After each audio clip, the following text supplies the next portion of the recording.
Bonjour à toutes et à tous, c'est Tom le jardinier. Les Sunglass avancent à grands pas et il est temps d'un petit peu faire le tour du potager des choses que l'on peut déjà y faire.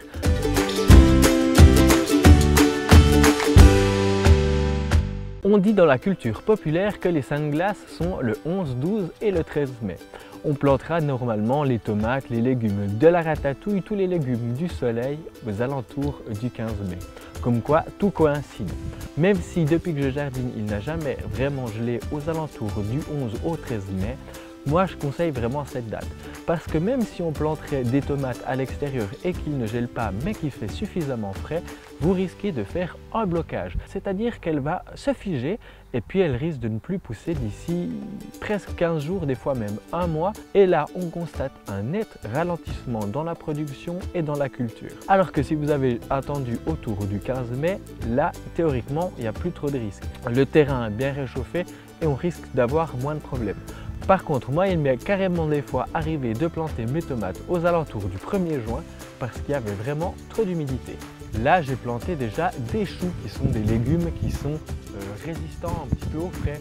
Choux cabus, les colraves, on peut aussi planter les choux de Milan, les choux frisés. Soit vous avez déjà fait quelques plantons, sinon n'hésitez pas à aller en jardinerie. Ces choux-là arriveront à pleine maturité d'ici l'été et ils seront très bons à être grignotés en salade par exemple. Mais on peut aussi planter les poireaux et c'est ce que je vais faire avec vous juste là maintenant.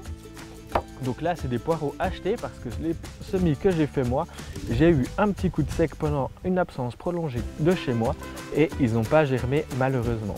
Là, ce que je vais faire, c'est que je vais les arracher de la motte. Durant cette culture-là, on ne va pratiquement pas utiliser le terreau dans lequel ils ont été semés. Ces poireaux-là, moi, c'est presque un poireau que je dirais de 4 saisons. Parce qu'on va le planter maintenant et moi je vous avoue que je récolte encore des poireaux que j'ai plantés l'année dernière. Alors ils sont certes plus très beaux, ils sont limite en train de monter à fleurs, mais pour faire une quiche ou une soupe, ça va très bien.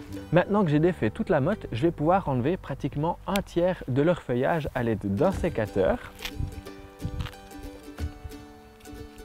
Choisissez un sécateur bien affûté. Comme ça, on va limiter l'évaporation et on garantit la reprise des poireaux. On peut aussi un petit peu retailler les racines. Ça sera un petit peu plus facile pour la plantation.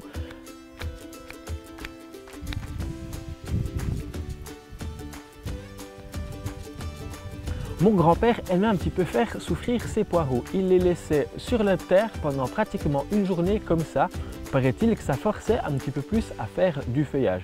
Quelque chose que moi je ne fais plus actuellement. J'avoue, j'ai jamais eu trop de problèmes qui avaient du mal à voir du feuillage. Et ensuite, je vais planter à l'aide d'un plantoir mes poireaux à une distance d'environ 10 cm entre chaque poireau. Alors oui, on va me dire que la distance de plantation est assez faible. Par contre, comme je vais en arracher au fur et à mesure de mes besoins, ça va bien suffire.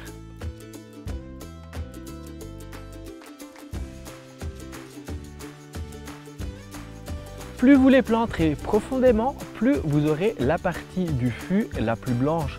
Donc c'est la partie que l'on consomme le plus. Donc n'hésitez pas à les planter assez profondément.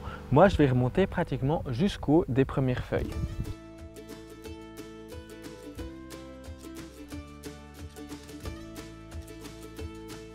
Et voilà pour les poireaux, il faudra déjà les arroser une première fois pour tasser un petit peu la terre autour du pied.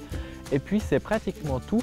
Je laisse généralement la nature faire le reste, sauf s'il y a une grosse période de sécheresse et là, moi je viendrai arroser un petit peu, mais sinon c'est pratiquement tout. J'aime bien aussi pailler la culture de mes poireaux avec du gazon. Une fois que tout le jardin est paillé, j'en rajoute une couche là aussi. Et sinon, au jardin, du côté des herbes aromatiques, vous pouvez planter pratiquement toutes, je dirais à l'exception du basilic qui quand même est assez frileux.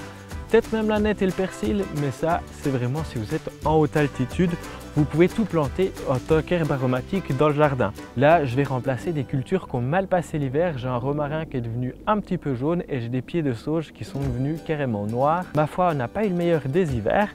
Et puis, je vais les mettre au milieu de mes fleurs pour avoir un petit peu des herbes aromatiques en mélange. On aura comme ça des structures vertes un petit peu au milieu des fleurs, le romarin, la sauge, etc.